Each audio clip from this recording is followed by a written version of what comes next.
मुझे एक बात बताओ, रामायण तो आप सबने देखी होगी ना? देखी है। और राम और रावण के युद्ध के बारे में भी पता होगा। जब इतना कुछ जानते हैं तो रावण और जटायु के युद्ध के बारे में भी सुना होगा। तो क्या आपको ये पता है कि ये दृश्य आपको छत्तीसगढ़ में देखने को मिलेगा? तो क्या आपको इस जगह के बारे में पता है?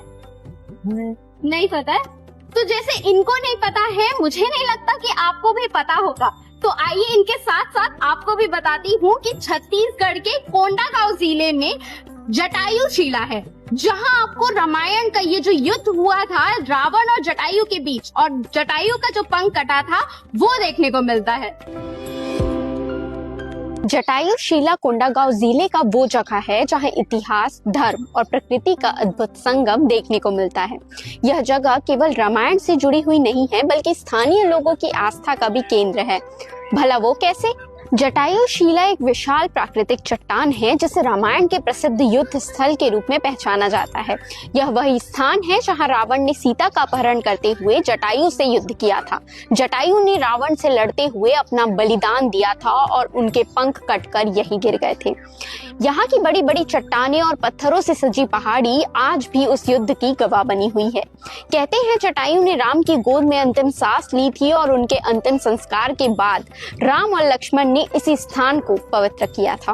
वहीं जटायु शिला के दूसरी ओर खाई की दिशा में स्थित है मां दंतेश्वरी का मंदिर, और यहीं पास में एक स्वयंभू शिवलिंग भी स्थापित है।